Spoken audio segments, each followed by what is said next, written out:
வணக்கம். நான் உங்கள் சங்கே சிலம்பு. உலக நாடுகளில் எல்லா நாடுகளிலுமே அதிகமாக வாகனங்கள் பயன்படுத்துகிறார்கள். காரணம், அந்த நாடுகளில் இந்தியா போன்ற பொருளாதார கட்டமைப்போ இந்திய நாடு போல பொருளாதாரம் சேமிப்பும் பழக்கம் இல்லவே இல்லை. காரணம், அங்கே மனித வளம் மிகவும் குறைவாக இருக்கும் வளர்ந்த நாடுகளில். அதனால் மனிதம் மிகவும் சொகுசாக வாழ்வதற்கான கண்டுபிடித்து வாகனங்கள் அதிகம் பயன்படுத்துவார்கள். காரணம், அந்த நாடு உலக நாடுகளில் மீது படையெடுத்து நிறைய பொருளாதாரத்தை வைத்திருக்கும். எடுத்துக்காட்டாக நீங்கள் இங்கிலாந்து இது போன்ற நாடுகளை எடுத்துக்கொள்ளலாம். அவரெல்லாம் 150 நாடுகள் மேல் காலாதிக்கத்தை செலுத்தி அந்த நாடுகளில் இருந்த விலை உயர்ந்த தங்கம் போன்ற உலோகங்களை இன்னும் பல நிறைய பொருட்களை எடுத்து சென்று விட்டார்கள். அதில் அந்த நாடுகளில் அந்த நாட்டுக்குள்ள மனித வளத்தை காப்பாற்றுவதற்காக நிறைய தனிமனித பாதுகாப்பு, தனிமனித சொகுசு இதற்காக வாழ்வார்கள். அதிகம் கல்விக்காக செலவு செய்வார்கள். இந்திய நாட்டின் கட்டமைப்பு அப்படி கிடையாது. இந்திய நாட்டில் பெரும்பாலும் பொருளாதாரத்தை ஏழை கூட சேமிப்பார்கள். அதுக்கு மிகப்பெரிய சான்று என்னவென்றால், உலகத்தில் எல்லா நாடுகளிலும் நாடு தான் தங்கத்தை அதிகமாக வைத்திருக்கும் அப்படின்னு பார்த்தா சில நாடுகளை சொல்கிறார்கள். அந்த நாடுகள் பட்டியலில் இந்தியா இருப்பதில்லை. கிட்டத்தட்ட அந்த பட்டியலை நான் இந்த காணொலியில் கீழே புகைப்படமாக இணைக்கிறேன்.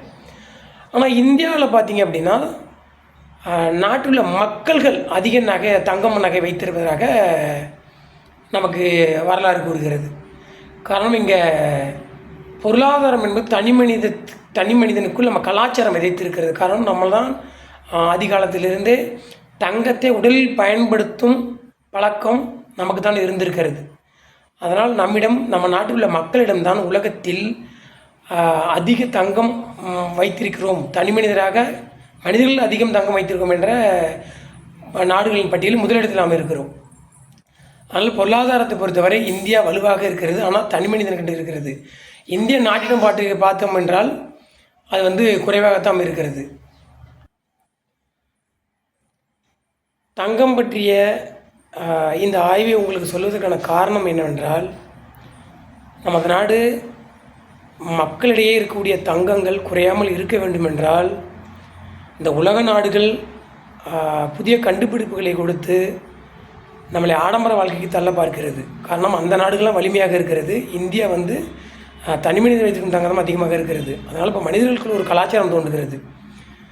ஒரு குறிப்பிட்ட அளவுக்கு நாம் வளர்ந்த பிறகு வேண்டால் நமக்கு தேவை என்றால் வாகனங்களை வாங்குங்கள், விலை உயர்ந்த வாகனங்கள். எடுத்துக்காட்டாக 2 சக்கர வாகனமோ 4 சக்கர வாகனமோ சொகுசு வாகனமோ குறிப்பிட்ட அளவுக்கு நாம் பொருளாதாரத்தில் வளர்ந்த பிறகு அதை வாங்குங்கள். ஏழ்மையாக படிப்படியாக வளர்வர்கள் எடுத்த உடனே உங்கள் ஆடம்பரத்திற்காக வாகனங்களை வாங்கி உங்கள் பொருளாதாரத்தை வீண் செலவு செய்ய வேண்டாம். காரணம், வாகனம் என்பது தேயக்கூடிய ஒன்று. அது உங்களுக்கு சேமித்து வைக்கக்கூடியதோ பொருளாதாரத்தில் வளர்ச்சியில் இருக்கக்கூடியதோ கிடையாது. அது தேய்ந்து அழிந்து போகக்கூடிய ஒன்று தான். அதனால் முடிந்தவரை வாகனம் வாங்குவதை குறைந்த விலைக்கு அதிக தூரம் செல்லக்கூடிய வாகனங்களை வாங்குங்கள், பயன்படுத்துங்கள். குறிப்பிட்ட வளர்ச்சி அடைந்த பிறகு, உங்கள் லட்சியம் நிறைவேறிய பிறகு, பொருளாதாரத்தை இங்கே மேம்பட்ட பிறகு, ஒரு தலைமுறைக்கு மேலாவது நம்மால் வாழ முடியும் என்ற பிறகாவது நீங்கள் விலை உயர்ந்த வாகனங்களை வாங்குங்கள், தவறு இல்லை. இதை சொல்வதற்கு காரணம் என்னவென்றால், இந்த தலைமுறையில் உள்ள பிள்ளைகள், குறிப்பாக 2K கிட்ஸ் குழந்தைகள் சம்பாதித்த முதலிலேயே விலை உயர்ந்த வாகனங்கள் வாங்குகிறார்கள். ஆடம்பரத்திற்காகவும் அவர்கள் பிடித்த யாரோ ஒருவர் செய்த ஆடம்பரத்தை பார்த்து நாம் அதே போல் செய்து காட்டும் என்பதற்காக வாங்குகிறார்கள். அது சரியான வாழ்வியல் நெறி கிடையாது. வாழ்க்கையில் நீங்கள் செல்ல வேண்டிய தூரத்தை அது இடையிலேயே நிறுத்திவிடும், உங்களை இடைநிறுத்தம் செய்துவிடும் என்பது நம்ம கருத்து. ஸோ பொருளாதாரத்தை முடிந்தவரை மேம்படுத்த, வாழ்வியலை மேம்படுத்த தங்கமாக வாங்கி வையுங்கள். எந்த சொத்தையும் விற்க வேண்டாம். முடிந்தவரை 1 கிராமாவது தங்கம் வாங்குங்கள். நன்றி, வணக்கம்.